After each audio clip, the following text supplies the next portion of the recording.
Day today. ఈ రోజు గణతంత్ర దినోత్సవం మనం జరుపుకుంటున్నాగా.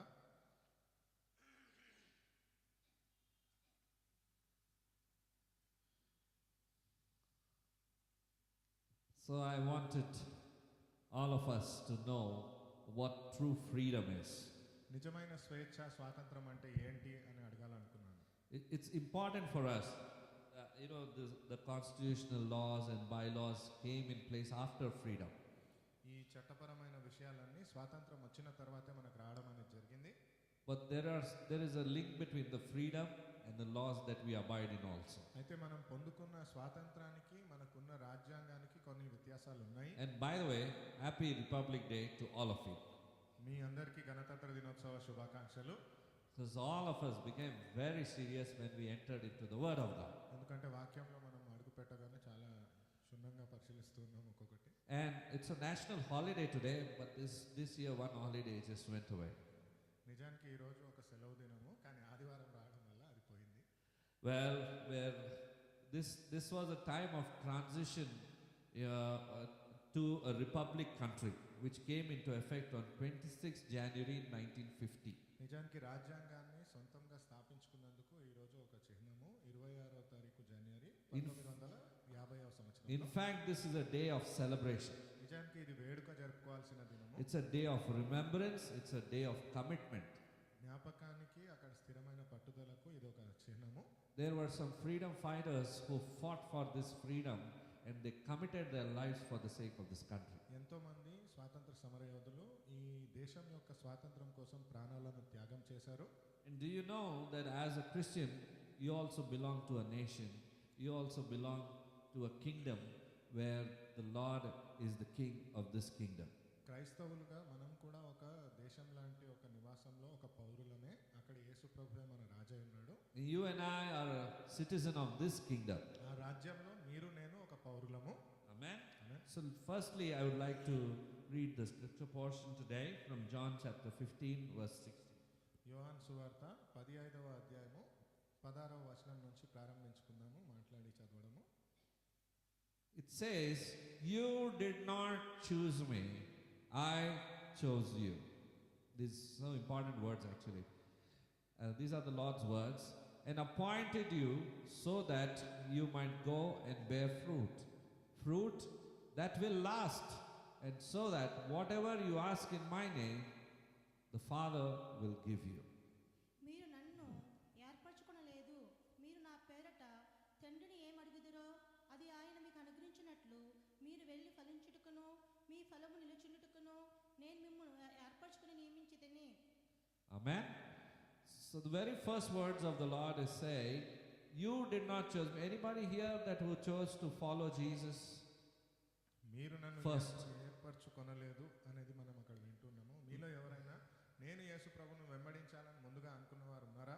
None of us will have the testimony that I chose Jesus, I chose to follow him.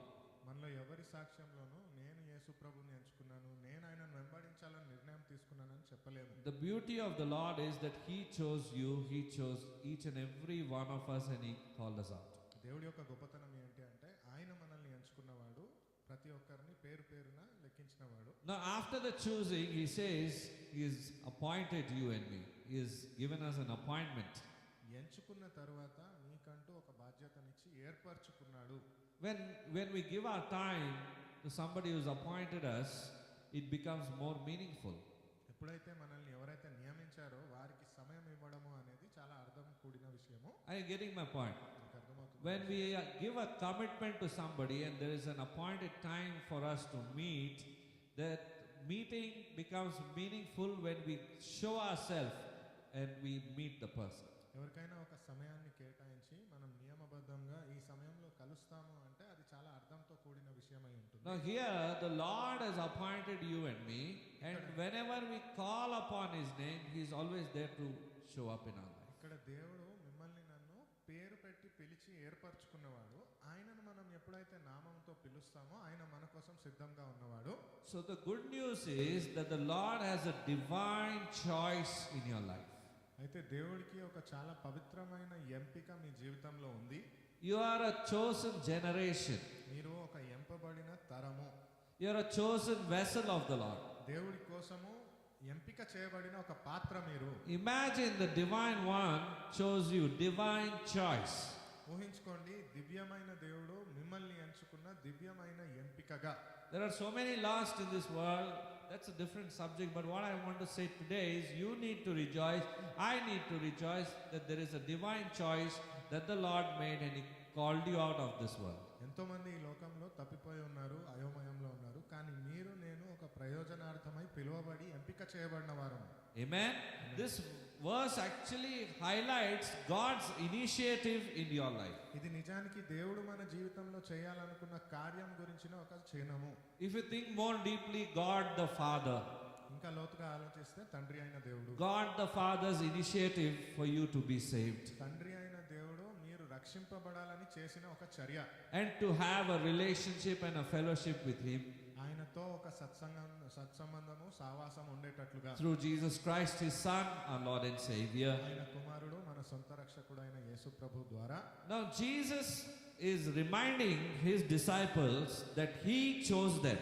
అయితే యేసు ప్రభు ఆయన శిష్యులకు జ్ఞాపకం చేస్తున్న విషయము, నేను మిమ్మల్ని ఎంచుకున్నాను అని. It's not the other way around. శిష్యులు ఆయనను ఎంచుకోవడం కాదు. When you study the Bible, you look into the Bible, it was always Jesus called the disciples by name and they followed Him. Bible గ్రంథంలో మీరు చదివినట్లయితే శిష్యులను చూసి పేరు పెట్టి ఆయన పిలిచి ఎంచుకున్నాడు అని మనం వింటాం. So today, if you and I are called by name by the Lord, that means you and I are called to be His disciples. కాబట్టి మీరు నేను ఒకవేళ పేరు పెట్టి పిలువబడ్డవారం అంటే ఆయన శిష్యులుగా ఉండడానికి ఎంపిక చేయబడ్డవారం, Not just believers. ఏదో విశ్వాసులుగా ఉండడానికి కాదు. Amen. He's just called you and you are following Him. Yes, we are not following actually in our own strength. If you look at your own strength, we show our back to the Lord. Sometimes we go away because of our personal feelings and we go back and forth, come close, go far away.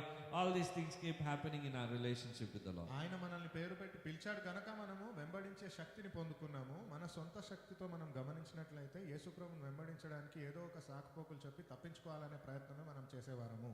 But today, the Lord has poured out His Spirit in you. That's why you are able to call out His name. You are able to tell that Jesus Christ is my Lord. కానీ యేసుప్రభు ఆయన ఆత్మను మీలో నింపాడు గనుక మీరు చెప్పగలుగుతున్నారు, ఆ బలాన్ని పొందుకొని యేసుప్రభువే నా దేవుడు అని ప్రకటించగలుగుతున్నారు. He has called each and every one of us by name. ఆయన మనలో ఉన్న ప్రతి ఒక్కరిని పేరు పెట్టి పిలిచినవాడు. So it's important for us to respond to this appointment that we have received from the Lord. కాబట్టి ఆయన పిలిచిన ఈ పిలుపుకు స్పందించాల్సిన బాధ్యత ప్రతి ఒక్కరికి ఉన్నది. Are we meeting Him at the appointed time? ఆయనను నియమించబడిన సమయంలో కలుసుకుంటున్నామా లేదా? Are we responding to that appointment? ఆ పిలుపుకు మనము సక్రమంగా స్పందిస్తున్నామా? What happens when we don't show up at the appointment? ఒకవేళ ఆ నియమించిన సమయానికి మనం వెళ్ళకపోతే ఏం జరుగుతుంది? It fails, it cancels, or it gets postponed. అది తప్పిపోతుంది, తర్వాత మళ్ళీ వాయిదా పడుతుంది. Similarly, when we keep showing up, let's look at the other way around. When we keep showing up at the appointment, the Lord keeps us, we are having a conversation with the Lord. I'm hearing from the Lord. I'm taking some the work that He has for me. I'm shouldering with Him. అతి తీరుగానే మన బాధ్యతల్ని తీసుకుంటూ దేవుడు నాకు ఈ పనినిచ్చాడు, నేను నా భుజంతో ఈ పనిని బాధ్యతగా తీసుకోవాలి అనే ఆలోచన. I'm willing to take my paper of whatever work is assigned for me. నాకంటూ ఇవ్వబడిన పనికి ఈ కాగితంతో నేనేం పని చేయాలో అది చేయాలని. Amen. So you need to tell yourself, you are God's divine choice. మీకు మీరు చెప్పుకోవాలి, మేము దేవుడి యొక్క దివ్యమైన ఎంపిక. I am God's divine choice. నేను దేవుడి యొక్క దివ్యమైన ఎంపికను. Now tell your neighbor, you are God's divine choice. చెప్పండి, మీరు దేవుడి చేత ఎంపికబడిన దివ్యమైన ఎంపిక. Amen. Amen. You didn't choose, I didn't choose, you see. మీరు నేను ఎంచుకోలేదు, గమనిస్తున్నారా? Doesn't it bring great joy that you are God's divine choice? దేవుడు మనల్ని దివ్యంగా ఎంచుకున్నాడు అంటే ఇది ఆనందకరమైన విషయం కాదా? Who speaks to us like this? ఎవరు మాట్లాడతారు మనతో? Nobody in this world will speak like ఈ this. లోకంలో ఎవరును మనతో అలా మాట్లాడరు. Nobody will speak in a loving way. ప్రేమతో ఎవరు మాట్లాడరు. Nobody will honor and respect the way the Lord respects and honors us. గౌరవించి మర్యాదించడము దేవుడిలాగా ఎవరు చేయలేరు. He's a humble king. Though being the King of Kings, He's a humble king. He's a meek king. He always looks down on the face of this earth, whom He will find who are faithful to Him. ఆయన తగ్గింపు తత్వం కలిగిన రాజు.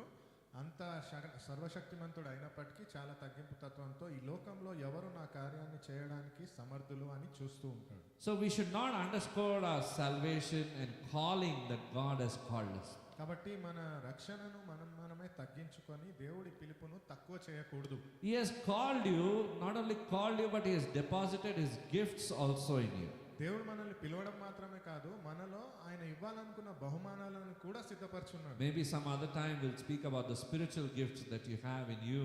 Maybe you're not aware of it, but God has also given you those gifts. మళ్ళీ ఏదైనా సమయంలో ఆధ్యాత్మిక బహుమానాలు దేవుడు మీలో నింపి ఉన్న వాటి గురించి మనం మాట్లాడుకుందాం, మీకు తెలియకుండా ఉండొచ్చు.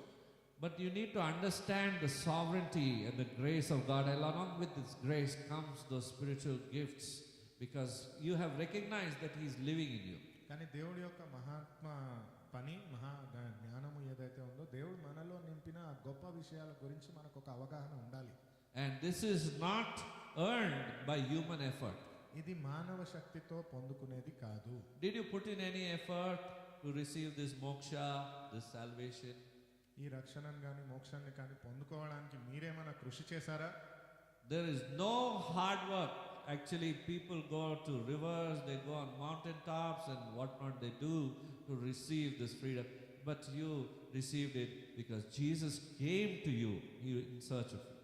నిజానికి మీరు గమనించినట్లయితే ఇందులో కఠినమైన పని ఏం చేయలేదు. అన్య మతాలలో విన్నట్లయితే మా నదుల దగ్గర వెళ్ళడము, కొండ అంచులలో గుహలలో వెళ్ళి తపస్సులు చేయడం లాంటివి వింటారు. There is no God who speaks like this. ఇలా మాట్లాడే దేవుడు లేడు. Amen. And only one who is the risen one. ఒక్కడు మాత్రమే పునరుద్ధరించిన దేవుడు. Amen. So the first point is here God's divine choice. The second is purposeful appointment. మొదటిది దివ్యమైన ఎంపిక, రెండవది ఒక ప్రయోజనం కలిగిన నియమము.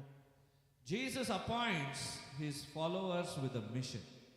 యేసు ప్రభువు ప్రతి ఒక్క శిష్యుడిని ఒక పని చేత నియామకం అనేది చేసి ఉన్నాడు. I want to repeat this. Jesus appoints His followers with a mission.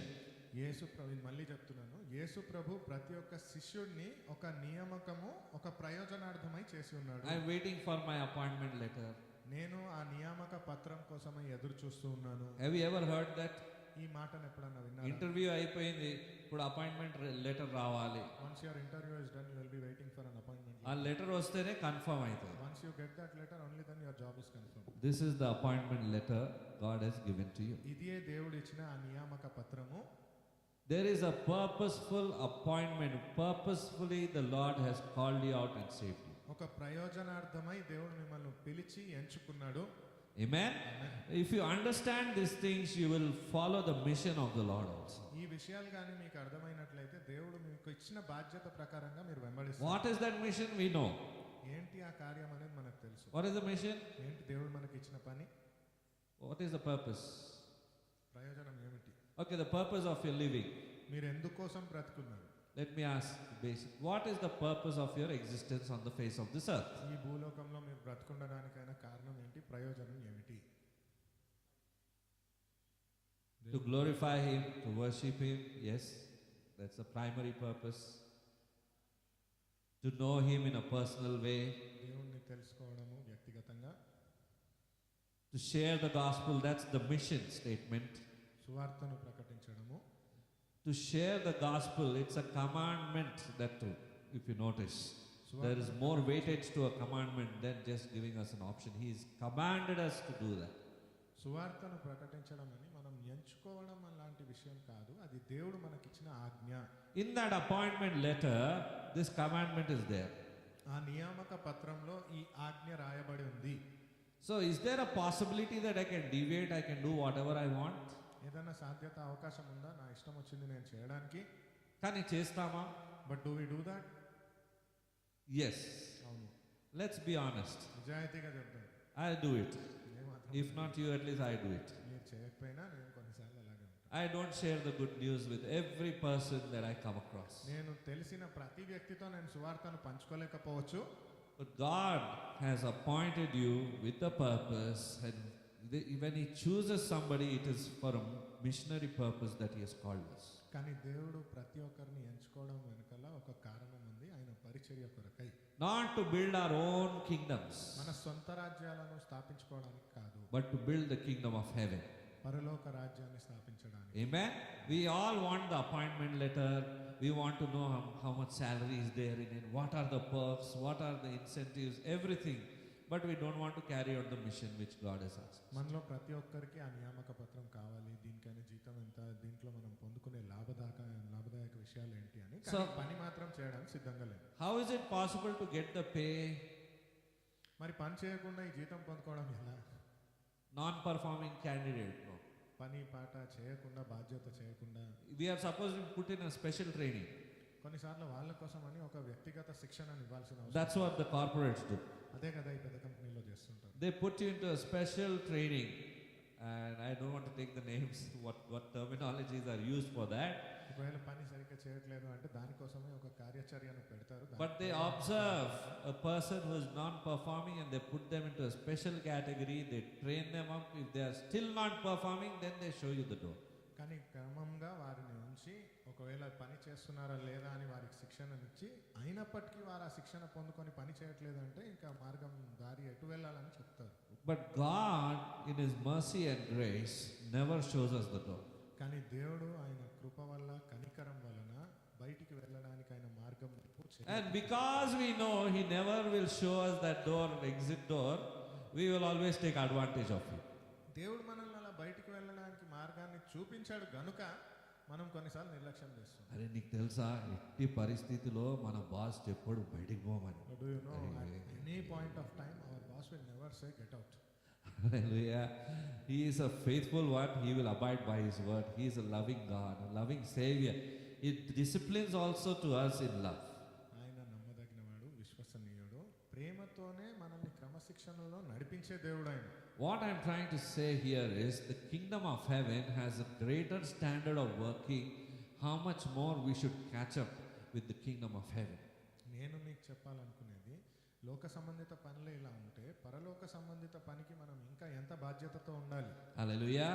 The way we lead others has to become more effective. అయితే ఇతరులను మనం ఎలాగైతే నాయకత్వంతో నడిపిస్తామో అది చాలా ప్రయోజనంగా ఉండాలి, క్రమబద్ధంగా ఉండాలి. The way we speak to others has to become more impactful. మనం ఇతరులతో మాట్లాడే పద్ధతి చాలా బలంగా ఉండాలి. So that the soul gets saved and comes into the presence of God. తద్వారా వారు రక్షింపబడి దేవుడి రాజ్యంలోకి వచ్చేటట్లు. And all of this with the help of the Holy Spirit. ఇదంతా కూడా పరిశుద్ధాత్మ దేవుడి యొక్క శక్తితో. Amen. Amen. Hallelujah. The third benefit that we receive is empowered prayer.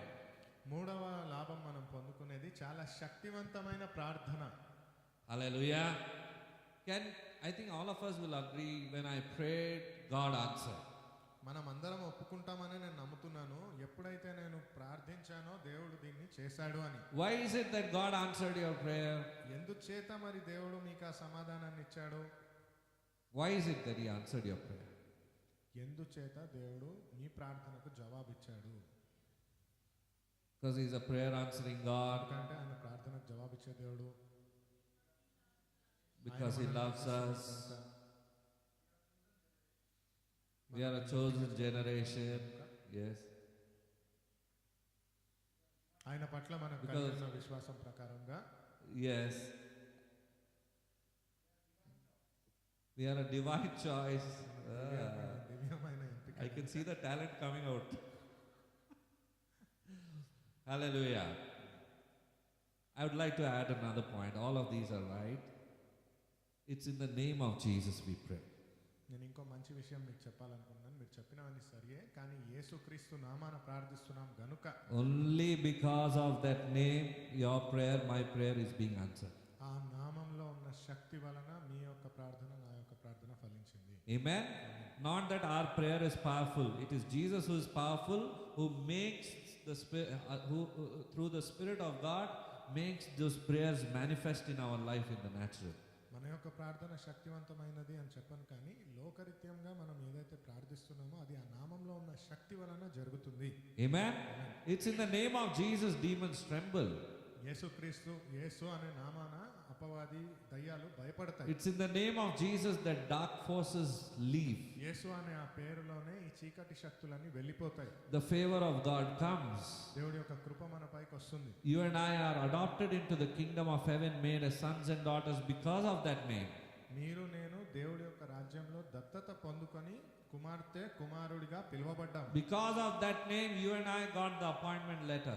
ఆయన యొక్క నామం వలన మీరు నేను ఆ నియామక పత్రాన్ని పొందుకున్నాం. Because of that name, you and I are receiving the benefits that are to come to us in the name of Jesus. ఆ నామము వలనే మీరు నేను ఆ నియామక పత్రంలో ఉన్న అన్ని లాభాలను పొందుకున్నాము. యేసు అనే ఆ నామం. Do you think you are far more blessed than what the people in this world are blessed with? మీకు అనిపిస్తుందా ఈ లోకంలో ఉన్న వారి లాగానే వారికి మించి మీరు ఆశీర్వాదాలను పొందుకున్నారని? Anybody here who says I am not blessed? ఎవరన్నా ఇక్కడ ఉన్నారా నేను ఆశీర్వాదాలే పొందుకోలేదు? None of us will say that. ఎవరం అలా అనము. The reason is because of that name. The name that you and I hold on our foreheads, that we are sealed with, in our heart that we have. That's why we are blessed. కారణం ఏంటి అంటే మన నుదుటి మీద మన హృదయంలో మనం ఎంచుకున్న ఆ నామం యొక్క శక్తి. That's why your prayer becomes effective, because He is the one who teaches us to pray. And every time we tap into the Spirit of God, He teaches us new prayers, new ways to pray and make it more effective, and powerful outcomes are there to that. అందుచేతనే ఆ నామంలో మనం ఎప్పుడైతే ప్రార్థిస్తూ ఉంటామో మన ప్రార్థనలు ఫలభరితంగా మారతాయి. ఎందుకంటే ప్రార్థన ఎలా చేయాలనే విషయం కూడా ఆయనే మనకు నేర్పిస్తాడు. Hallelujah. And you come to know God's heart through your prayer life. తద్వారానే దేవుడి యొక్క హృదయం ఏంటి అని మీ ప్రార్థన జీవితం ద్వారా మీరు నేర్చుకుంటారు. When you come to know God's heart, you will align yourself with God's will. ఎప్పుడైతే మీ హృదయాన్ని దేవుడి వాక్యానుసారంగా సిద్ధపరుస్తారో అప్పుడు దేవుడి యొక్క చిత్తాన్ని మీరు తెలుసుకుంటారు. That will always be your primary motive and intention. అదే ప్రధానమైన ఉద్దేశ్యము కార్యవర్తము మీకుంటుంది. Nothing in this world can shake that. ఈ లోకంలో ఉన్న ఏది అది మార్చలేదు. Amen. Today, if we are able to stand for Jesus, it's only by His grace. ఈ రోజు మనం నిలబడగలుగుతున్నామంటే అది యేసు అనే నామంలో ఆయన కృప వలనే. Amen. The fourth point is through encouragement and assurance. నాలుగవ ముఖ్యమైన విషయము ఒక ప్రేరేపణ, ఒక భరోసా. You are a divine choice, మీరు దివ్యకమైన ఎంపిక, purposeful appointment, ఒక నియమబద్ధమైన ఒక కలవడము, empowered prayer, శక్తివంతమైన ప్రార్థన, and encouragement and assurance that you keep receiving from the Lord time and again. ప్రోత్సాహన మరియు దేవుడి నుంచి నిరంతరంగా పొందుకునే ఒక ఆధారము. What is the most used phrase in the Bible that you and I can think of, which is mentioned, it's written 365 times. Every day you can apply it to your life. What is that phrase? That బైబిల్లో ఉన్న ఆ మాట ఏంటి? 360 సార్లు రాయబడి అనుదినము మనం చెప్పుకునేటట్లుగా, భయపడకుడి. Fear not. Amen. Every day Jesus says, every day, I think whatever might be the number, might be 366 or 330, but they are more than enough for us to remember. It is, do not be afraid. 365 రోజులకు అనుదినం మనం అనుకునేటట్టి మాట భయపడకుడి అని దేవుడు మనకు చెప్పిన. That encouragement, that assurance comes only through Jesus. ఆ యొక్క ప్రోత్సాహన, ఆ యొక్క ధైర్యము యేసు ప్రభు వలనే సాధ్యము. This verse is actually both an encouragement and a responsibility also that comes with it. దీంట్లో ఒక ప్రోత్సాహనతో పాటు ఒక బాధ్యత కూడా మనకు వస్తుంది. Did you know that? మీకు తెలుసా ఇది? Is he telling simply, don't be afraid? ఆయన ఏమైనా సామాన్యంగా చెప్తున్నాడా? There will be a challenge before you that you are afraid of. That's why he's saying, don't be afraid. మీ ముందు ఏదో ఒక సవాలు వస్తుందనే విషయం తెలుసు కాబట్టే భయపడకు అని దేవుడు చెప్పాడు. That means there is a responsibility on your shoulders that you need to fulfill, that you are initiating, and then the Lord is telling, I am with you, don't be afraid. దాని అర్థము దేవుడు మీ పైన ఒక బాధ్యతను ఉంచాడు గనుక భయపడకు అనే ధైర్యం చెప్తూ ఉన్నాడు. Hallelujah. Galatians chapter 5 verse 1 says, it is for freedom that Christ has set us free. గలతీయుల గ్రంథము 5వ అధ్యాయము 1వ వచనం ప్రకారంగా, it is for freedom that Christ has set us free. ఈ స్వతంత్రము అనుగ్రహించు క్రీస్తు మనలను స్వతంత్రులుగా చేసి ఉన్నాడు. కాబట్టి మీరు స్థిరముగా నిలిచి మరలా దాస్యమును కాడి క్రింద చిక్కుకొనకుడి. Hallelujah. Stand firm then and do not let yourselves to be burdened again by a yoke of slavery. స్థిరముగా ఉండి మళ్ళీ తిరిగి ఆ కాడిన అనే బరువును మళ్ళీ మోయడానికి బానిసత్వంలోకి వెళ్ళిపోకండి. See, when we return, when we say, I don't want to do, I fall in, what can be the reason that we can go back into slavery? నేను పడిపోతున్నాను, నేను తిరిగి మళ్ళీ బానిసత్వంలోకి వెళ్ళిపోతున్నాను అని చెప్పడానికి గల కారణం ఏమై The Bible is saying, do not let yourselves be burdened again by a yoke of slavery. బైబిల్లో స్థిరంగా చెప్పిన మాట, మళ్ళీ మీరు ఆ యొక్క కాడి అనే బరువు వలన మిమ్మల్ని మీరు భారం చేసుకొని బానిసత్వంలోకి వెళ్ళిపోకండి అని. So what can be the thing that can take us back into slavery or take that yoke back which we have been, which the Lord broke upon our life? ఏ దాని వలన ఆ కాడి కింద చిక్కుకోకుండా దేవుడు ఆ కాడిని విరగొట్టిన విషయం ఏమై ఉండొచ్చు? Fear is one option భయం that we అనేది learn. ఉండొచ్చు.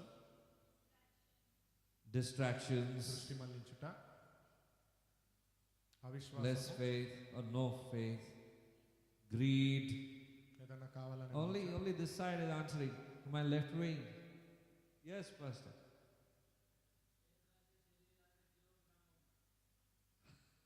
the lust of the eyes. Today, as he entered, they made him sit in the last row, so that the last row also is answering, you know. So, lust of the eye, lust of the flesh, Pastor just shared with us. శరీరాశ, నేత్రాశ గురించి ఇప్పుడే మనం విన్నాం. Can I put it in one word? ఒక్క మాటలో నేను చెప్పొచ్చా? It is called as sin. పాపము అని మనం అనొచ్చా? Sin is that yoke that we can take and again we turn back to our old life. పాపము అనే కాడి గాని మనం మళ్ళీ ఎత్తుకుంటే మన పాత జీవితంలోకి The very purpose of Jesus coming was to set us free from sin. యేసు ప్రభు రావడానికైన ప్రథమ కారణమే పాపం నుంచి మనల్ని విమోచించడానికి. Do you agree? Yes. So he's called the church to live a sin-free life. అయితే సంఘాన్ని ఆయన పిలిచినదే పాపరహితమైన జీవితాన్ని జీవించాలని. That is how you and I can become the bride of Christ. అందుచేతనే మీరు నేను యేసు యొక్క పెళ్లి కుమార్తెగా మారవచ్చు. We cannot be his bride if we are continuing to live in sin and going on sinning and increasing, like living like the worldly people. We cannot think of becoming his bride. మనం పాపంలోనే జీవిస్తూ పాప్యం చేస్తూనే ఆయన యొక్క పెళ్లి కుమార్తెలాగా మనల్ని మనం సిద్ధపరచుకోలేము. Hallelujah. So there are many ways that you and I can think of by which we keep sinning every day. ఎన్నో మార్గాలు ఉన్నాయి మీరు నేను ఆలోచిస్తే పాపాలు చేయడానికి. The first thing that you can think of, as our beloved brother shared, one is also the tongue. మొదటిగా మనం మాట్లాడుకోవాలి అనుకుంటే ఇందాక సోదరుడు చెప్పినట్లుగా మన నాలుకతో Our organs itself, they are those entry points or exit points, whatever it might be, but it leads us to sin. మన అవయవాలు చాలు పాపం చేయడానికి, అది రావడానికైనా మన నుంచి పోవడానికైనా. By netrasha, brother. Lust of the ice, So that also can lead us to sin. అది కూడా మనల్ని పాపం. To be very careful, there are many hoardings that we see outside or on our phones or any of the systems that we work with. There are many pop-ups that come up which are not to be seen. We should avoid it. చాలా విషయాలు ఉన్నాయి బయట మనం వెళ్ళే పోస్టర్ల దగ్గర నుంచి ఫోన్లో మన బుద్ధిలో వచ్చే పాపప్ లాంటిది ఏదైతే చూడకూడదో అవి కనిపించడానికి చాలానే ప్రయత్నం చేస్తాయి. Sometimes entertainment. కొన్నిసార్లు ఒక వినోద కార్యక్రమంలో Arey, this song is nice. ఈ పాట బాగుంది, We don't even see whether which is a godly song or no. అది దైవికమైన పాట కాదా అని కూడా మనం చూడము. We are not called to live in this world. That's how we take up that yoke of slavery. Again we move into slavery. Sin leads to slavery. మనము ఈ పాపమైన లోకంలో జీవించడానికి పిలువబడలేదు. ఎప్పుడైతే అవి అన్ని చేయాలనుకుంటామో మళ్ళీ ఆ పాపం యొక్క కాడిని ఎత్తుకుంటున్నట్లే. And that's why we feel burdened and we cannot carry our burden, that baggage much. And then we tell, Lord, give me the strength to carry this bag. అందుచేతనే మనము ఆ భారం వలన బరువుని మోస్తూ అలసిపోతూ, దేవా నాకు ఈ భారాన్ని మోయడానికైనా శక్తినివ్వు అని అడుగుతుంటాం. The Lord will say, take my yoke that is easy and light. దేవుడు చెప్పిన మాట, నా కాడిని ఎత్తుకొనుము, ఇది సులువైనది బరువు లేనిది. Amen? Only his yoke is easy and light, no other yoke. ఆయన యొక్క కాడి మాత్రమే సులువైనది బరువు లేనిది, వేరే ఏది కాదు. Hallelujah. We might not be fitting in this world or this worldly system. It looks like we are out of place. మనం ఈ లోకంలో ఉండడానికి సరిపోము. ఆలోచిస్తే మనం వేరే ఏదో ప్రాంతంలో ఉన్నామేమో అని అనిపిస్తుంది. But that is how we are called to live.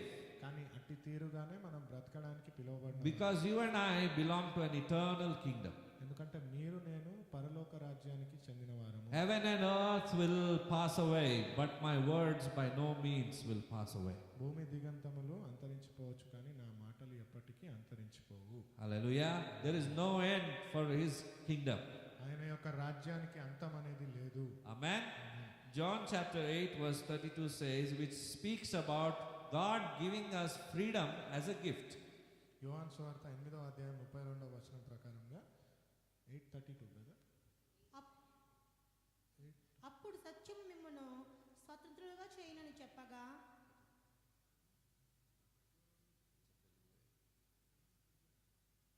చదవండి. అంతే అయిపోయింది. 32. లేదు వినలేదు. అట్లా అవుతుంది కదా అప్పుడప్పుడు మనం చెప్తాం కానీ వినిపించాలి ఎందుకో. అప్పుడు సత్యం మిమ్మును స్వతంత్రులుగా చేయనని చెప్పగా Amen. So the Bible is very clear.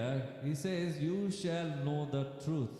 Bible చాలా స్పష్టంగా చెప్పిన మాట, మీరు సత్యాన్ని తెలుసుకుందురు అని. Who do you think is what can you emphasize on that word truth?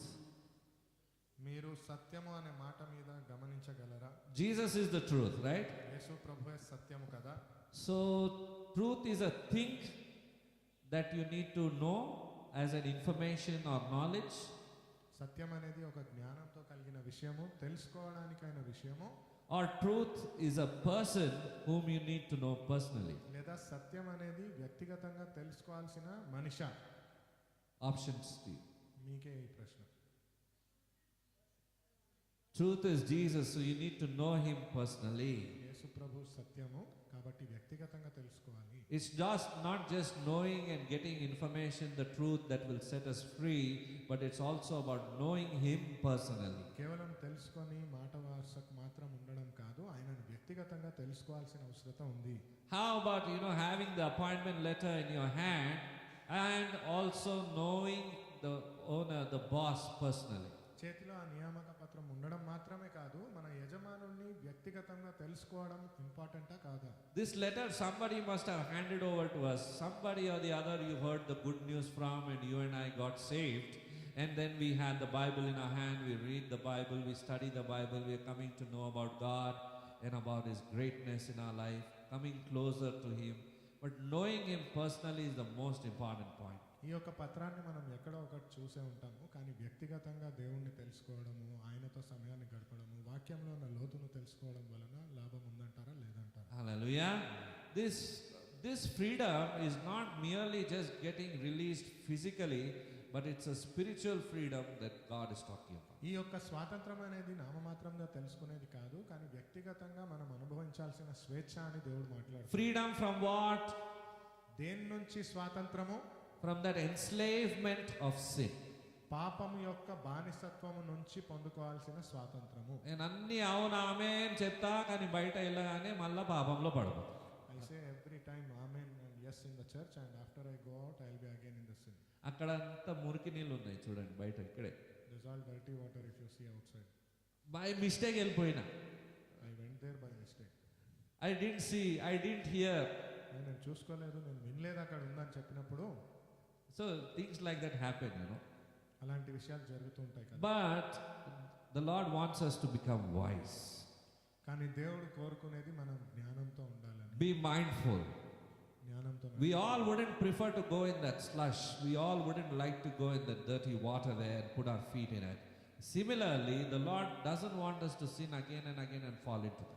అలాంటి మురికిలో అడుగు పెట్టాలనుకోము, దాంట్లో పడి దొరలాలని మనం అనుకోము. అలాగే దేవుడు పాపంలో మనం ఉండకూడదు అని కోరుకుంటున్నాడు. The Apostle Paul elaborates it better in Romans chapter 6 verse 18. అపొస్తలుడైన పౌలు రోమీయుల గ్రంథము 6వ అధ్యాయం 18వ వచనంలో దీని గురించి చాలా లోతుగా చెప్పి he says that you have been set free from sin and have become slaves to righteousness. పాపము నుండి విమోచింపబడి నీతికి దాసులైతిరి. ఇందుకు దేవునికి స్తోత్రము. Amen. Hallelujah. For righteousness, we have been saved. We are called to live a righteous life. Do everything that is right in the sight of God. నీతిమంతులుగా జీవించడానికి మనం పిలువబడి ఉన్నాము. దేవుడి దృష్టిలో సరి అయిన పనులను చేయడానికి మనం పిలువబడి ఉన్నాము. It really doesn't matter what others' opinion is. If you are right in the sight of God, it is there in the word of God. That's it. It is approved. ఇతరుల ఉద్దేశంలో ఏమై ఉంది అనేది లేదు, కానీ దేవుడి యొక్క వాక్యంలో అది రాయబడి ఉంది అంటే అది జరగాల్సిందే. If your boss is saying it is right, that means it is right. It doesn't matter what the colleagues are saying. Hey, no, man, this is not the way it is to be done. Do it other way. Go round about. There will be colleagues, no? Politics goes on, no? So they'll make you go round. మీ యజమానుడు కానీ ఒక పనిని ఇది చేయాలి చేయొచ్చు అని చెప్పినట్లయితే అక్కడ పని చేసేవారు పొరుగువారు ఉంటారు కదా, వాళ్ళు ఏ మాట చెప్పినా చెల్లదు. But if you know the Lord personally, you won't be confused. You know the Lord has said it to be done like this, it should be done like this. కానీ దేవుడు మీకు వ్యక్తిగతంగా తెలిసినట్లయితే ఇది జరగాలి అంటే ఇది ఖచ్చితంగా జరుగుతుంది. Sometimes you might have to face losses also in that. కొన్నిసార్లు దీని వలన నష్టాలను కూడా ఎదుర్కోవాల్సి వస్తుంది. Because when you stand for the truth, not the world will not back you up, but the Lord will back you up. ఎందుకంటే సత్యం కోసం మీరు నిలబడినప్పుడు కొన్నిసార్లు ప్రపంచం మీకు సహాయంగా ఉండదు, కానీ But it's సత్యం wo- మీకు సహాయంగా ఉంటుంది. But it is worth it. కానీ దానికి విలువ ఉంది. Because there is an eternal reward waiting for you. ఎందుకంటే దాంట్లో పరలోక బహుమానం ఒకటి మీకోసం ఎదురు చూస్తుంది. Hallelujah. So we should not look for this earthly rewards. We should look for those eternal rewards that are being, coming into your account. అయితే ఈ లోక సంబంధిత బహుమానాల కోసం కాదు, పరలోకం నుంచి మనం పొందుకునే బహుమానం కోసం ఎదురు చూడాలి. The New Testament emphasizes that true freedom is found in Christ in Galatians 5:1. కొత్త నిబంధనలో మనం చూస్తున్నది నిజమైన స్వేచ్ఛ యేసుక్రీస్తులోనే ఉందని గలతీయులకు రాసిన పత్రిక 5వ అధ్యాయం 1వ వచనంలో చెప్పబడి ఉంది. It is for freedom that Christ has set us free. Stand firm then. Stand firm. Tell your neighbor, stand firm. మీ పొరుగువారికి చెప్పండి స్థిరంగా ఉండమని. These are the days that where we need to stand firm, where everything possible is becoming a lie before our eyes. ఇప్పుడు మనం ఉన్న లోకంలో స్వాతంత్రం అనే పదానికి ప్రతిదీ నిజాయితీగా ముందుకొచ్చేటట్లుగానే ఉంది. There's another way sometimes the truth is presented covered, sugarcoating is there in it. కొన్నిసార్లు ఇప్పుడు సత్యాన్ని చెప్పడానికి కూడా ఏదో దాపరికంగా పెట్టి తీయటి మాటలతో కప్పిపుచ్చి చెప్తున్నట్లుగా ఉంది. Few people speak of the truth, they speak straight. కొంతమంది మాత్రమే ముక్కుసూటిగా నిజాయితీగా నిజాన్ని మాట్లాడగలుగుతున్నారు. So we should be aware of these things and not give in to the sugar-coated teachings. కాబట్టి ఇలాంటి విషయాల పట్ల శ్రద్ధ వహించి ఏదో ఆ చక్కెర పెట్టిన మాటల్లాగా తీయటి మాటల్లాగా కాకుండా, It is also called as deception. అది ఒక తప్పుదారి పట్టించడము, అపార్థం చేసుకోవడం అని కూడా మనం చెప్పొచ్చు. Duplicate products, they look more better than the original sometimes. అది ఒక మోసకరమైనది, అలాగే నాణ్యత కలిగిన వాటిలాగానే చూడడానికి ఉంటాయి, కానీ అది అసలుది కాదు, నకిలీది. Yes, I think we all have that experience. మనందరికీ ఇలాంటి అనుభవం ఉండే ఉంటుంది కదా. So it is in the spiritual as well. అట్టి తీరే మనకు ఆధ్యాత్మికంగా కూడా సాధ్యము. There will be some signs where you can make out that this is duplicate. కొన్ని సూచనలు ఖచ్చితంగా ఉంటాయి, ఇది అసలుది కాదు, నకిలీది అని చెప్పడానికి. Can anybody tell one such thing? Duplicate watches. Yes, duplicate watches. Yes, that's the earth related. Now to the spiritual I would like to add is people who do not speak the truth about your goal, your destiny. అసత్యపు విషయాలు, నకిలీ విషయాలు చాలా ఉంటాయి. నాణ్యత కలిగింది లోక సంబంధితంగా ఒక డూప్లికేట్ ప్రోడక్ట్ అనుకోవచ్చు, కానీ సువార్త సంబంధించి ఆధ్యాత్మికంగా దేవుడిని చేరుకోవడము, దేవుడి యొక్క పని చేయడమే మన అంతిమ లక్ష్యం అనే విషయాన్ని, సత్యాన్ని బోధించకపోవడం. Many speak about heaven, you will go to heaven. And can you hear a teaching about hell? ఎంతో మంది పరలోకం నువ్వు పరలోకానికి వెళ్ళిపోతావని మాట్లాడతారే, కానీ నువ్వు నిత్యాగ్నిలో కూడా దహించబడతావు అనేటటువంటి సత్యం ఎంతో. Whereas Jesus has spoken more number of times about hell than he spoke about heaven. ఎక్కడైతే యేసు ప్రభువు నిత్య అగ్ని నరకం గురించి ఎక్కువగా మాట్లాడాడు, పరలోకం గురించి ఎక్కువ కాదు. In a way he is cautioning us to be careful. There will be deception, there will be lies, there will be so and so. You need to be vigilant. నిజానికి యేసు ప్రభు మనకు ఇచ్చినది ఒక హెచ్చరిక. అబద్ధాలు ఉంటాయి, మోసం ఉంటాయి, తప్పుదారి పట్టిస్తారు, కాబట్టి జాగ్రత్త వహించండి అని చెప్పారు. There will be temptations coming our way. మీకు శోధనలు ఉంటాయి, But you need to look towards your destiny and walk towards it. కానీ మీ గమ్యం వైపు చూసి మీరు నడవాలి అని చెప్పిన మాట. So when you come to know that you are walking towards your destiny, you are able to hear from your boss, you are able to follow the commandment or follow the instructions that is given in the instruction manual to you, you will surely reach your destiny. కానీ గమ్యాన్ని ఎప్పుడైతే మీరు సరిగ్గా అర్థం చేసుకొని యజమానుడు ఇచ్చిన నియామక పత్రంలో ఏమైతే మీ బాధ్యతలు ఉన్నాయో దానిపైన దృష్టి ఉంచినట్లయితే గమ్యాన్ని చేరుకుంటారు. Because he has given you a guide also who is living on the inside of you. ఎందుకంటే మీకు ఒక దిక్సూచిగా ఉండేటట్టి సహాయకుడిని కూడా మీలోనే ఉంచి ఉన్నాడు. He is no one else but the Holy Spirit. ఆయన ఎవరో కాదు, పరిశుద్ధాత్మ. The Holy Spirit is our guide. పరిశుద్ధాత్మ దేవుడు మనకు దిక్సూచి. He leads us. He is the Spirit of truth. ఆయన సత్యము యొక్క ఆత్మ, ఆయన మనల్ని నడిపిస్తాడు. Amen. Amen. Hallelujah. So as we in this country fight for independence, but in our case, when we are set free, we depend more on the Lord. మనం ఈ లోకంలో ఎలాగైతే స్వాతంత్రం కోసం పోరాడామో, ఎప్పుడైతే స్వాతంత్రాన్ని పొందుకున్నామో దేవుడి పైన ఎక్కువగా ఆధారపడతాం. True freedom is not just about becoming independent, but depending on God's word more and more. నిజమైన స్వాతంత్రం అంటే స్వాతంత్రాన్ని పొందుకోవడం కాదు, దేవుడి వాక్యం పైన అతిగా ఆధారపడడము. And living in alignment with God's will. దేవుడి యొక్క చిత్తానుసారంగా ఏక మనస్సుతో జీవించడము. How many days, how many years shall we waste on this earth?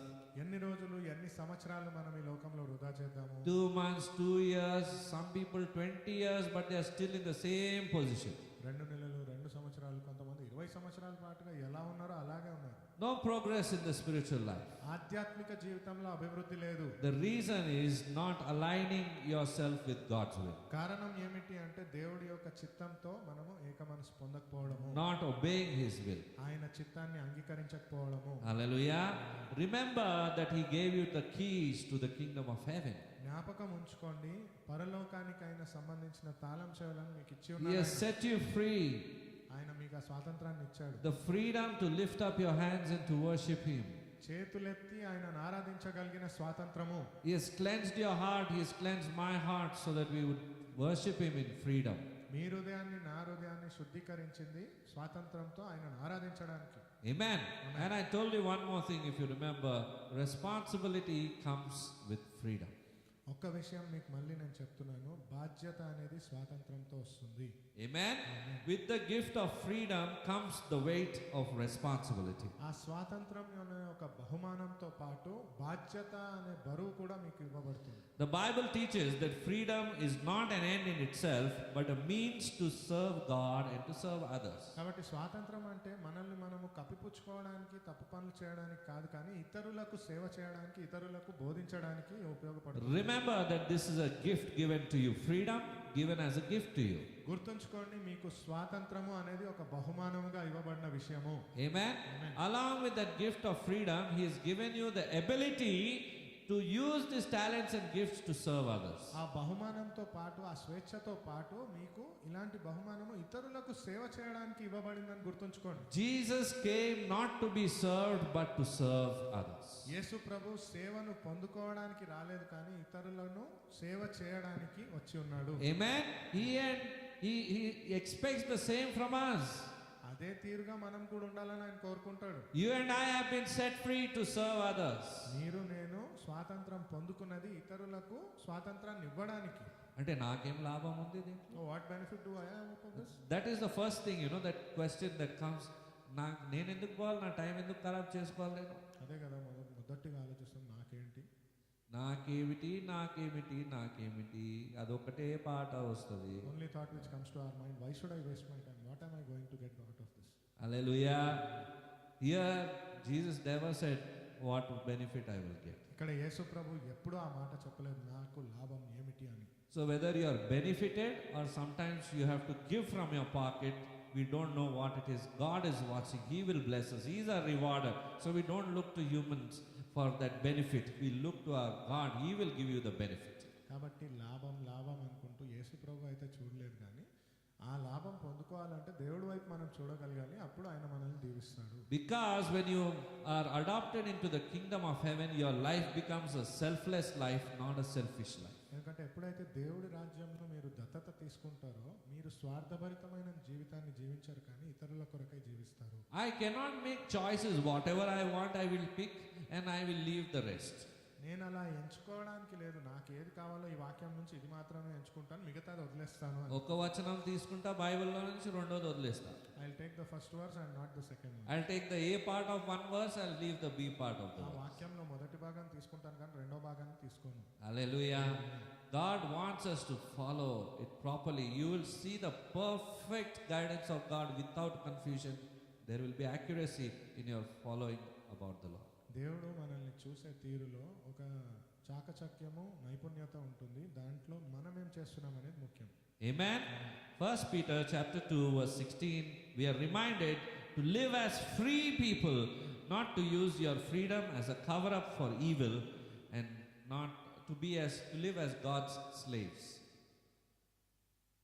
1 Peter 2:16. స్వతంత్రులై ఉండుటయు దృష్టత్వమును కప్పిపెట్టుట మీ స్వాతంత్రమును వినియోగపరచక దేవునికి దాసులని లోబడి ఉండుడి. Hallelujah.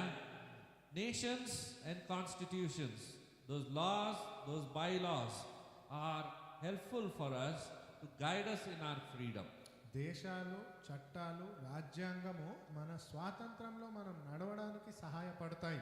They are there to help to serve others, and also, if you notice, that's why the people in the government, when they are serving others. అవి సహాయపడడానికి, సేవించడానికి, న్యాయం చేయడానికి ఉన్నాయి. అందుకే మనం ప్రభుత్వ ఉద్యోగులను చూసినట్లయితే ఇతరుల కోసం పని చేయడానికి ఉన్నాయి. You belong to a greater government. మీరు ఇంకా ఒక గొప్ప ప్రభుత్వానికి చెందినవారు. That government is upon his shoulders, ఆ యొక్క ప్రభుత్వము ఆయన భుజముల పైన ఉన్నది. and that government is upon your shoulders. అదే ప్రభుత్వం మీ బాహుల పైన కూడా దీవింపబడి ఉంది. Amen. Hallelujah. So freedom in Christ calls us to live with responsibility, కాబట్టి యేసు క్రీస్తులో స్వాతంత్రం అంటే బాధ్యతతో బ్రతకాలనేది. and that is to glorify God. అది కూడా దేవుడిని మహిమపరచడానికే. Hallelujah.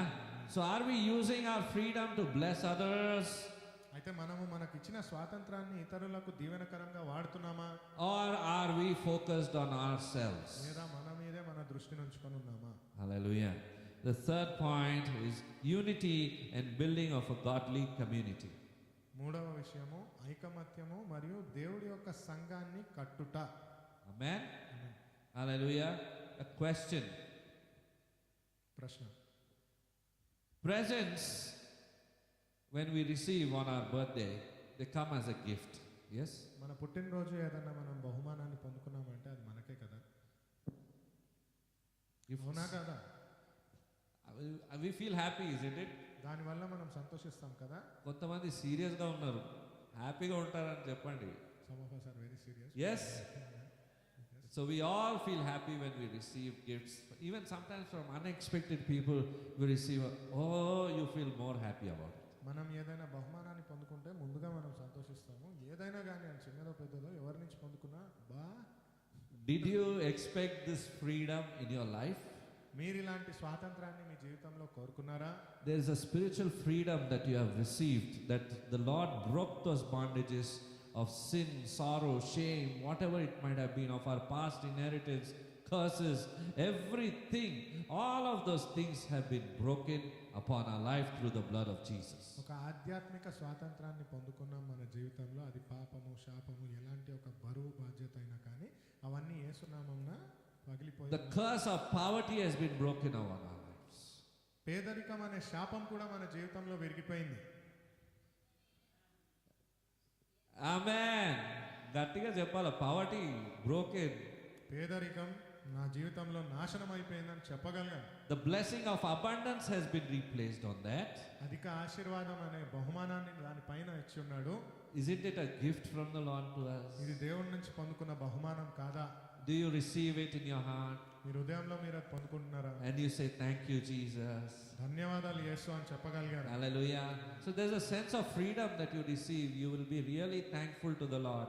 Your heart will be filled with gratitude and overflowing. మీరు పొందుకున్న స్వాతంత్రాన్ని కానీ ఆస్వాదించగలిగితే మీ హృదయము కృతజ్ఞత గానంతో పొంగుతుంది. The Lord has blessed you with a good family. దేవుడు మిమ్మల్ని మంచి కుటుంబంతో దీవించాడు. అష్టమిది. That's That's a tough one. All of us, but then God exactly knows what fitting is good for you. కానీ దేవుడు ఖచ్చితంగా తెలుసు మనకి ఏదైతే సరి అయినది. He gave you a tailor-made fitting. మీకోసమై చేయబడిన ఒక దర్జీ వలె What is good for your salvation, మీ యొక్క రక్షణకు ఏది మంచిది అని so that you will walk in His guidance. ఆయన నడిపింపులో నడవడానికి Whether may it be trouble, pain, whatever it might be, or good or anger or joy or happiness, God knows exactly what is best for you. కష్టం, శోధన, బాధ, తీవ్రత ఏదున్నా కానీ మీకు ఏది సరి అయినదని దేవుడికి తెలుసు. ఒకసారి గిఫ్ట్ ఇచ్చిన తర్వాత గిఫ్ట్ వద్దు బ్రదర్, మీరే నాకు నచ్చలే పెట్టేయండి చెప్తామా? Once if somebody gives you a gift, will you tell them on face, oh brother, I did not like this gift, keep it with you? హల్లెలూయా. కొన్నిసార్లు అట్లా అనుభవిస్తాం. Sometimes even if we don't like it, we will take it.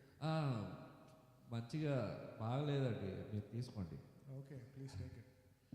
See, people who are truthful to the Lord, they will receive it with a heart of thanksgiving no matter what it is. దేవుడి పట్ల ఎవరైతే నిజాయితీ కలిగి ఉన్నారో ఇలాంటి బహుమానాన్ని గౌరవంతో స్వీకరిస్తారు. Lord, I believe this person is a gift in my life. దేవా, నమ్ముతున్నాను ఈ వ్యక్తి నా జీవితంలో ఒక బహుమానం అని. You are able to change the person according to your will and your plan. ఈ మనిషిని మీ చిత్తం ప్రకారంగా, మీ ప్రణాళిక ప్రకారంగా మారుస్తారని Your spirit can bring that change in that person. మీ యొక్క ఆత్మ ఆ వ్యక్తిలో ఈ మార్పును తీసుకొస్తుందని When you pray and you surrender with a heart of thanksgiving, the Lord accepts that prayer. మీరు ప్రార్థించి అది మీరు దేవుడికి అర్పించగలిగితే దేవుడు ఆ ప్రార్థనకు సమాధానం ఇస్తాడు. Let your petitions be made known to the Lord with thanksgiving. మీ యొక్క అర్జీలు దేవుడి దగ్గర కృతజ్ఞత పూర్వకంగా అప్పగించుకునేటట్లు. Amen. Amen. Hallelujah. So are we bringing unity and building a godly community matters in our life? అయితే మనం ఐకమత్యాన్ని తెస్తున్నామా, దేవుడి యొక్క సంఘాన్ని కడుతున్నామా అనేది ముఖ్యము. Because there is an interplay between freedom and responsibility.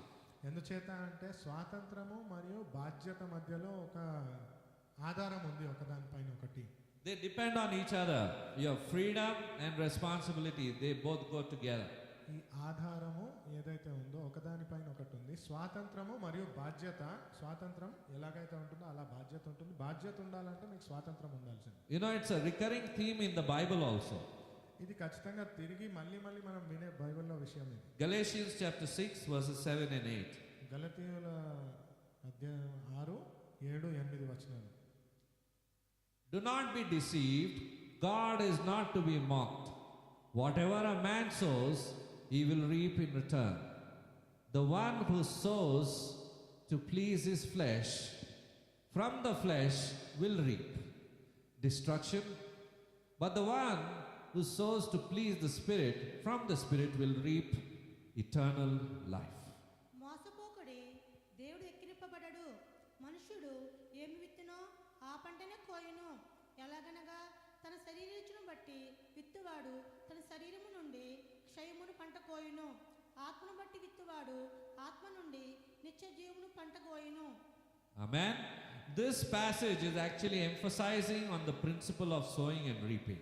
ఈ యొక్క విషయము పంటను ఏదైతే విత్తుతున్నామో, ఏదైతే కోస్తామో అనే దాని గురించి చెప్పబడిన విషయము. It illustrates the freedom that carries the responsibility of making the right choices that will align with God's will. సరి అయిన ఎంపికను చేసుకొని దేవుడి ప్రకారంగా నడవడానికి ఏదైతే విత్తుతున్నామో అదే పంటను కోస్తామో అని చెప్పడానికైనా For విషయం. example, if I'm doing a job, whether I'm glorifying God, making the right choices to glorify God in my job, in everything that I do. ఉదాహరణకు నేను ఒక ఉద్యోగం చేస్తున్నట్లయితే అక్కడ చేయాల్సిన బాధ్యతలన్నీ సరిగ్గా సక్రమంగా చేసి దేవుడికి మహిమను తెస్తున్నానా లేదా, Whether I'm glorifying God through my living. దేవుడికి నా జీవితం ద్వారా, నా జీవన శైలి ద్వారా మహిమను తెస్తున్నానా లేదా, These all things fall in line with God's will. ఇవన్నీ దేవుడి యొక్క వాక్యానుసారమైన విషయాలు. That's what it's speaking about. If you sow in the flesh, then in the carnal, if you sow, you will reap death, it says. Destruction, it says. అదే అక్కడ చెప్పబడి ఉంది. మాంసంలో కానీ మీరు విత్తినట్లయితే నాశనాన్ని మీరు పంటగా కోయెదరు అని. But the one who sows to please the Spirit of God. కానీ ఎవరైతే దేవుడి యొక్క ఆత్మ యొక్క మెప్పు పొందాలని విత్తుతారో వారు దేవుడి యొక్క ఆత్మనే ఫలముగా పొందుతారు. You will reap the life, eternal life of God in you. దేవుడి యొక్క నిత్య జీవాన్ని మీలో ఒక పంటగా మీరు కోయెదరు. Amen. Amen. So Republic Day actually it also emphasizes the idea of building a united nation. ఈ గణతంత్ర దినోత్సవం అనేది ఐకమత్యం కలిగిన దేశము అనే విషయం కూడా చెప్పబడుతుంది. And that happens when we are united in one spirit. అది ఎప్పుడు సాధ్యము అంటే మనం అందరము ఏక ఆత్మ అంగీకరణలో వచ్చినప్పుడు. Suppose one person is operating in the flesh and one is operating in the spirit, that's why there's a mismatch. ఉదాహరణకు ఒకరు శరీరంలో పనిచేస్తూ ఒకరు ఆత్మలో పనిచేస్తున్నట్లయితే దానికైన సమతుల్యత ఉండదు. But if all of us are guided by the Spirit of God, guided by the Word of God, and we choose to glorify God in our relationships with each other, we will surely reap the benefit of the Spirit of God in our personal life. కానీ ఒకవేళ అందరం దేవుడి యొక్క ఆత్మలోనే అభిషేకాన్ని పొందుకొని దేవుడి యొక్క ఆత్మపైనే ఆధారపడుతూ శారీరక క్రియలకు లోబడకుండా ఉన్నట్లయితే ఆ ఆత్మ ఫలాన్ని సంఘంగా పొందుకుంటాం. Let's see what Ephesians chapter 4 verse 3 says. ఎఫెసీయుల గ్రంథం 4వ అధ్యాయం 3వ వచనంలో ఏం రాయబడిందో చదువుదాం. It's not on your screen, you need to look into the Bible. బైబిల్లో తీసి చదవండి, అది స్క్రీన్ పైన లేదు. Make every effort to keep the unity of the Spirit through the bond of peace. Ephesians 4:3. ప్రభువును బట్టి ఖైదీనైన నేను మిమ్మును బతిమాలుకొనుచున్నాను. కాదు, మీరు పిలువబడిన ఎఫెసియన్స్ 4:3 4వ అధ్యాయం 3వ వచనం. మీరు పిలువబడిన పిలుపునకు తగినట్లుగా దీర్ఘశాంతముతో కూడిన సంపూర్ణ వినయముతోనూ సాత్వికముతోనూ నడుచుకోవలెనని ప్రభువును బట్టి ఖైదీనై ఉన్న నేను మిమ్ములను బతిమాలుకొనుచున్నాను. Hallelujah. So here is saying you have to live in the unity of the Spirit. ఇక్కడ ఆయన చెప్తున్నది అందరూ ఒక ఐకమత్య భావంతో బ్రతుకుండాలని. The spirit of peace. శాంతము అనే ఒక ఐకమత్యము. Amen. So the spirit of peace is living on the inside of you. ఆ శాంతము అనే ఆత్మ కూడా మీలోనే జీవించున్నది. Amen. If you are guided by the same spirit, all of us will live in peace. అదే ఆత్మ చేత మనం అందరం నడిపింపబడినట్లయితే మనం అందరము శాంతముగా జీవిస్తాం. Our motive will be that all my brothers and sisters in the church should be in peace. మన లక్ష్యం ఏమై ఉంటుందంటే సంఘంలో ఉన్న అందరు సోదర సోదరీమణులు శాంతంగా జీవించాలని. Not only us, but our families also live in peace. మనకు మాత్రమే కాదు మన కుటుంబం అంతా కూడా శాంతంగా జీవించాలని. Amen. Amen. Are you getting the point? మీకు అర్థమవుతుంది? That's why unity in the spirit is needed. And when we come in the same spirit and we pray unto the Lord answers, even mighty wonders and miracles happen. అందుచేతనే ఆత్మలో అంగీకారము ఏక మనస్సు ఉండాలి. ఎప్పుడైతే ఒక సంఘంగా అందరూ ఏక మనసుతో ప్రార్థిస్తారో ఆ ఆత్మ యొక్క అభిషేకం కూడా దాన్ని నిర్వర్తిస్తుంది. So let every spirit of discord and disunity be broken today in Jesus' name. అయితే ఐకమత్యం లేని సంఘీభావం లేని ప్రతి ఒక్క తాడు యేసునామమున తెగిపోవును గాక. Hallelujah. Because there's a perfect union in Father, Son and the Holy Spirit. There's a perfect unity. ఎందుకంటే తండ్రి కుమార పరిశుద్ధాత్మలో ఒక మంచి ఐకమత్యం ఉంది. The DNA of God's Spirit is unity. దేవుడి యొక్క ఆత్మలో ఉన్న విత్తనం ఏమిటి అంటే ఐకమత్యము. Amen. That's why we live in unity. అందుచేతనే మనం ఐకమత్యంతో జీవిస్తూ ఉంటాం. Hallelujah. Hallelujah. So we need to understand that are we peacemakers and contributors to unity in our families, churches, in communities. కాబట్టి ఆలోచించాల్సిన విషయము మనము శాంతి దూతల వలె ప్రవర్తిస్తున్నామా మన కుటుంబాలలో, సంఘంలో, మనమున్న సమాజంలో. Today we need to understand that the freedom in Christ liberates us from the bondage of sin and enabling us to live righteously and serve others. ఈరోజు మనం తెలుసుకోవాల్సిన విషయము క్రీస్తులో స్వాతంత్రం అంటే విశ్వాసులుగా పాపం యొక్క బంధకం నుంచి విరగ్గొట్టి నిజాయితీగా నీతిమంతులుగా జీవించి ఇతరులకు సేవ చేయడమని. 2 Corinthians chapter 3 verse 17 says where the spirit of the Lord is, there is freedom. 2 కొరింథీయుల అధ్యాయము 3:17వ వచనంలో ఎక్కడైతే దేవుడి యొక్క ఆత్మ ఉంటుందో అక్కడ స్వాతంత్రం ఉంటుంది అని మనం చూస్తున్నాం. Amen. The spirit of the Lord is here. దేవుడి యొక్క ఆత్మ ఇక్కడ సంచరించుచున్నది. He has set us free today. ఆయన మనకు ఆ స్వాతంత్రాన్ని ఇచ్చి ఉన్నాడు. He has given us the gift of freedom. ఆయన మనకు స్వాతంత్రం అనే బహుమానాన్ని ఇచ్చి ఉన్నాడు. Let's utilize this gift in the right way. ఆ ఆ యొక్క బహుమానాన్ని సద్వినియోగపరచుకుందాం సరి అయిన మార్గంలో. Amen. Amen. Hallelujah. Let's glorify the Lord through our lives and work towards building a godly community. దేవుణ్ణి మన జీవితం ద్వారా మహిమపరుద్దాము, ఒక మంచి దైవికమైన ఆధ్యాత్మిక సంఘాన్ని స్థాపించుకుందాం. In the name of Jesus we pray. యేసుక్రీస్తు నామమున ప్రార్థిస్తున్నాము. Amen. As we partake now in the Holy Communion,